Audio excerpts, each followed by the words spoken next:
4 hours after my daughter banned me from her wedding after she said, "You'll ruin my day. Just stay home." My phone lit up with 55 missed calls. I stared at the screen as the newest voicemail downloaded. The moment it connected, Lenora's voice burst out, shrill and cracking in a way I had not heard since she was 7 years old. "Mom, why would you do this? The resort said you canceled our honeymoon. They said the person who paid for it requested a full stop. Are you insane? Call me back right now." A man's voice bled into the background. Blaine Sutter, my brand new son-in-law. His tone was sharp, furious. "Tell her this looks like sabotage. My parents are losing it. Lenora, if she thinks she can embarrass us like this." I pressed the side of the phone, letting the message cut off. Then I placed it face down on the table. The silence that followed felt earned, like a room finally closing its own door. My name is Octavia Morrow. I am 71 years old, and nothing about this moment is an accident. I did not wake up today and decide to ruin my daughter's wedding weekend. I did not cancel the honeymoon out of spite. And I did not cut the payments out of panic. What happened today began years before Lenora learned how to say the word embarrassment with her chin lifted and her eyes cold. It began long before she met Blaine and his Scottsdale family with their moneyed confidence and matching smiles. It began in smaller moments.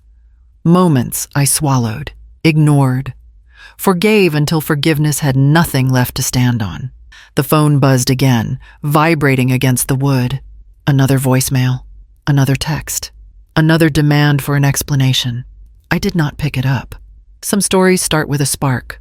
Mine started with a woman who spent decades carrying everything for her child, only to be told she was not welcome to witness the happiness she paid for.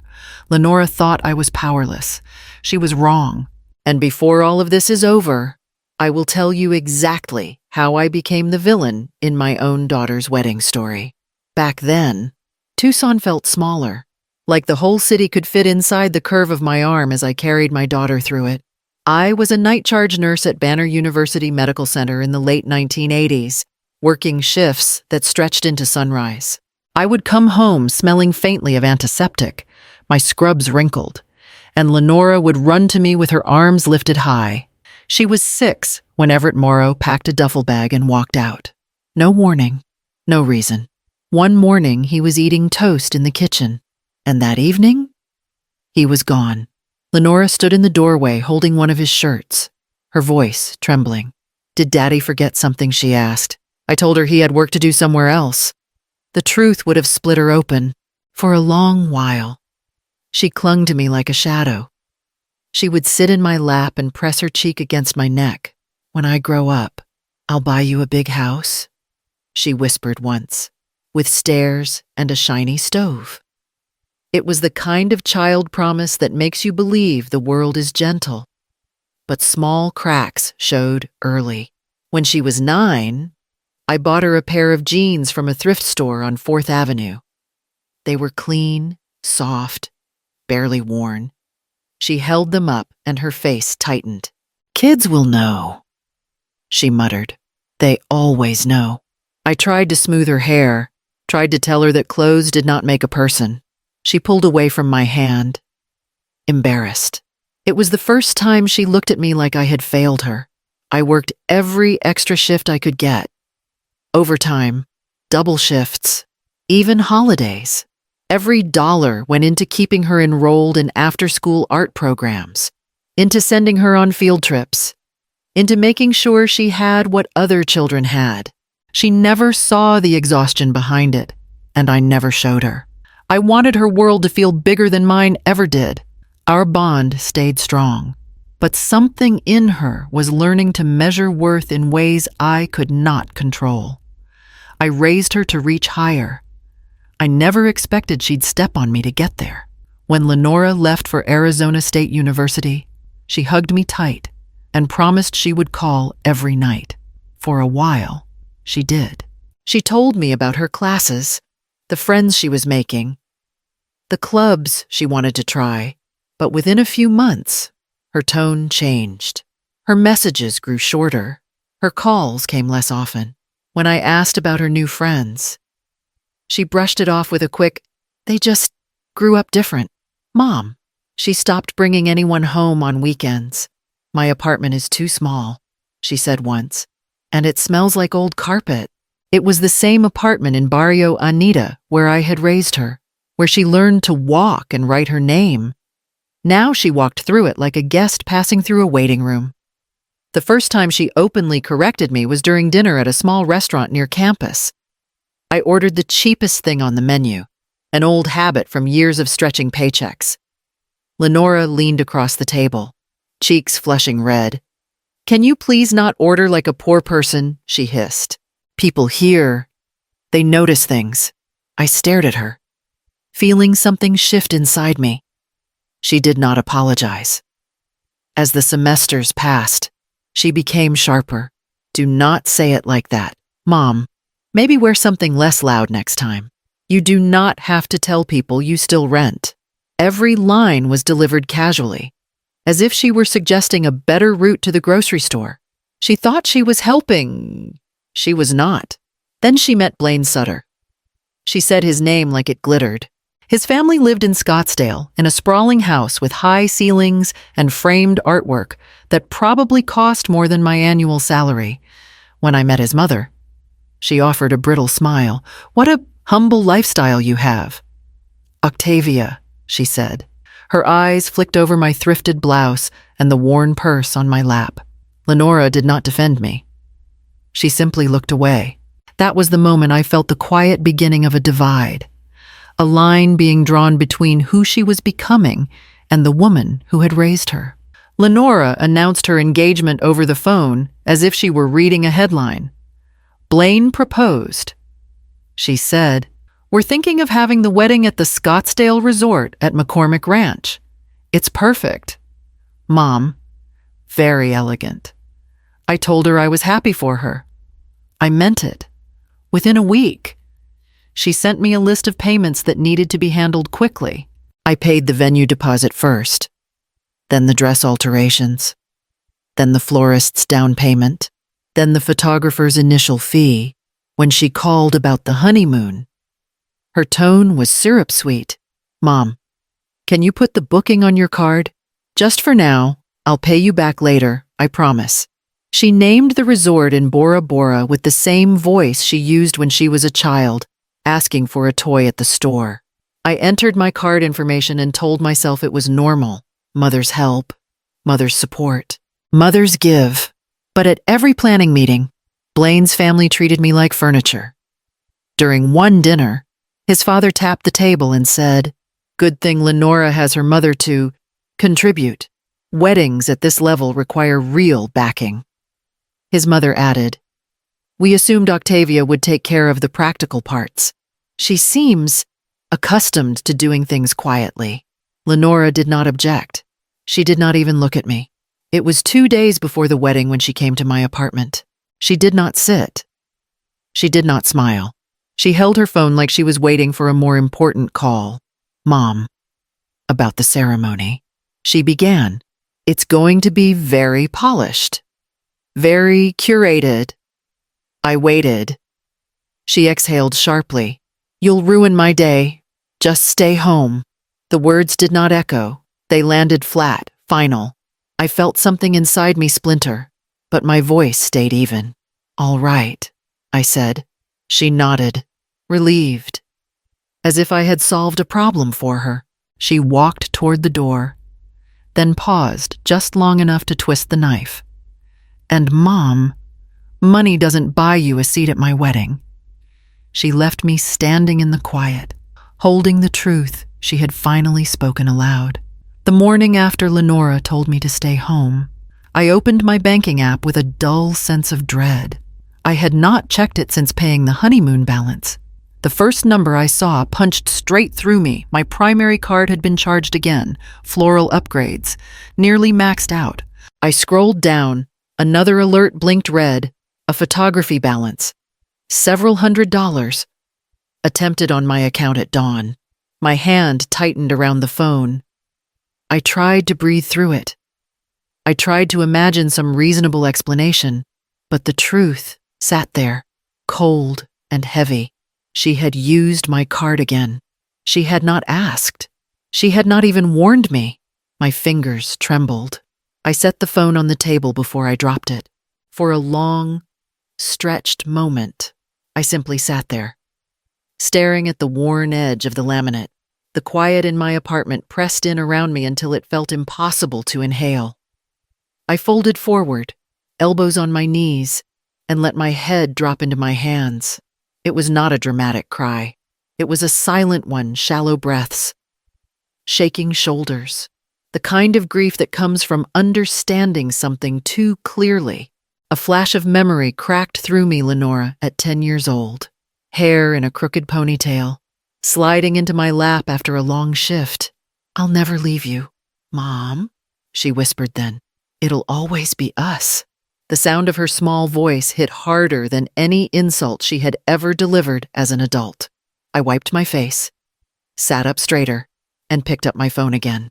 This time, I did not look at the balance. I went to the contracts and receipts I had saved: the venue, the florist, the dress shop, the photographer, the honeymoon booking. Every one of them carried my name, my signature, my card. My pulse steadied. I whispered it aloud, the truth settling into place like a weight. I finally stopped fighting. I do not want revenge. I want freedom. I gathered each document, placing them in a neat stack. "Then I am done paying," I said. And the room did not argue. The first call I made was to the honeymoon agency. My voice felt steady in a way it had not in years. A woman named Marcy answered, cheerful and bright, until I gave her the reservation number. "Oh," she said, "this one. The St. Regis Bora Bora package. Are you calling on behalf of the bride? I am the one who paid for it," I replied. "Check the name on the booking." A few keystrokes clicked through the line. "Yes, ma'am. The primary name is Octavia Morrow." "Good," I said. "I need the entire reservation canceled." She hesitated. "Canceled. The trip begins tomorrow." "Yes," I said. "Process it today." Her tone dipped. "There will be a cancellation fee." "I understand." When the call ended, I opened the next contract. The venue answered on the second ring. A man with a clipped tone said, "Scottsdale Resort Accounting." I gave my name and payment reference. He tapped something on his end. "You authorized the initial deposit for the Aldridge Sutter wedding. I am withdrawing my authorization for the remaining balance." A stunned pause. "Then the bride will be responsible for the full amount upon arrival." "That sounds right," I said. Next came the florist. Their manager took longer to argue. "We have already ordered specialty blooms," she said. "We can refund part, but not all. Send whatever you can." I told her, "The contract is canceled." By noon, the photographer emailed Lenora directly, copying me full balance required from alternate payer. Card on file no longer valid. I imagined Lenora reading it and felt nothing. My phone rang again. Blaine's mother this time. No greeting. Just Octavia. "What exactly are you doing? This is extremely disruptive." I did not answer her. I hung up and blocked the number. At the alterations shop, a young clerk looked confused when I handed her the receipt. "You want to reverse the charge? The gown isn't finished. That is fine," I said, "but freeze the pickup." By sunset, every contract with my name on it had been dismantled, refunded, or reassigned. Not one thread of the wedding rested on my shoulders anymore. "Let her wedding be exactly hers," I said quietly. For the first time ever, I spent the morning in Tucson with my phone turned face down on the kitchen counter. I made eggs, washed the single plate I used, and let the quiet settle around me. There was nothing left for me to do. Hours away in Scottsdale, the unraveling began. At the alterations shop, Lenora arrived with 2 bridesmaids in tow. The clerk stepped forward, rigid smile in place. "I am sorry, but the balance on this gown has not been paid." Lenora blinked. "My mother already handled it." The clerk shook her head. The charge was reversed yesterday. Lenora's voice sharpened. Call her. She must have done something wrong. We cannot release the dress, the clerk replied, folding her hands. At the resort, Blaine and his parents were already battling the venue coordinator. I imagined the way the coordinator would stand, arms crossed, tone clipped. The remaining balance is due in full before the ceremony, he would say. Your previous payer withdrew authorization. Blaine's father snapped. She cannot do that. The coordinator responded, calm and unwavering. She can, sir. It was her contract. Meanwhile, the florist wheeled in half the arrangements only, apologizing with each step. Your order was adjusted. She told Lenora. The cancellation came from the original payer. The original payer is my mother, Lenora snapped. She would never. But she cut herself off, her face flickering with something uneasy. The photographer arrived next, checked his tablet, and frowned. I need a new card before I can begin. Blaine muttered something sharp. His mother hissed. Your side of the family is responsible for this. Lenora's cheeks flushed. None of this is my fault. Guests had begun whispering, glancing toward the chaos with widened eyes. Someone asked where the mother of the bride was. Someone else said, apparently she is not invited. Still, somehow, the ceremony limped forward, a lesser version of what Lenora had planned, a version patched together with panic and borrowed dignity. 4 hours after the start time, the cracks finally split open, and that was when my phone began to ring. The phone began ringing before I had even finished folding my dish towel. One call, then another, then a string of them so fast the notifications blurred together. I let them pile up until the ringing stopped. Then I pressed play on the first voicemail. Lenora's voice tore through the speaker. Mom, what did you do? The venue says you withdrew your payment. The florist only brought half the flowers. The photographer will not start. Fix this. The second message came while I was pouring myself a glass of water. The resort said you canceled the honeymoon. They said the person who paid for it asked for a full stop. Are you out of your mind? Her breathing was ragged, loud, panicked. The third voicemail cracked in the middle, her anger folding into something thinner. Mom, please answer. I look like a fool. Blaine's parents are furious. They said if I lied about anything, if this is my fault, they will talk to their lawyer. The next message confirmed it. A deeper voice. Blaine's father, Octavia, this behavior is unacceptable. If this damages our family's reputation, we will pursue legal options. You need to call us back immediately. I deleted it without listening twice. More alerts rolled in. A florist representative said she would be forced to file a small claims action if payment was not resolved. The photographer's message was clipped and cold. A new card is required. If one is not provided, I am leaving in 10 minutes. His tone left no space for argument. Then came the text message. Mom, I am sorry. I was stressed. Please fix this. Please. I stared at the words long enough for the screen to dim. Then I turned the phone face down and slid it across the table. I heated leftover spaghetti in the microwave, ate it slowly, washed my fork. I took a warm shower and rubbed lotion into my knees the way my doctor recommended. Outside, the night settled over Tucson. Inside, the silence stayed exactly where I let it. It was close to 10 in the evening when the pounding started. 3 heavy blows against my apartment door, then a desperate fourth. Mom, open the door, please. Open it. Lenora's voice. Raw, breaking. I stayed where I was, seated on the edge of the couch, hands folded in my lap. The pounding came again. Mom, I know you're in there.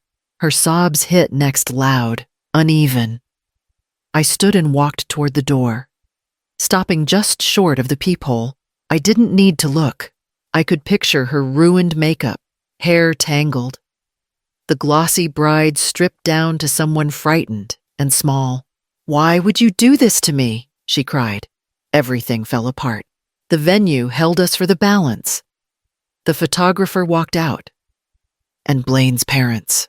Her voice cracked. They think I used them. They think I'm a fraud. I rested my palm lightly against the doorframe. Lenora, I said, my voice steady. You erased me from your wedding. Now you're learning what it feels like to be erased. A choked cry slipped out of her, then a dull thud, her knees hitting the floor. I could hear her dragging in shaky breaths. I did not mean for it to go this far, she pleaded. They pushed for the big wedding, not me.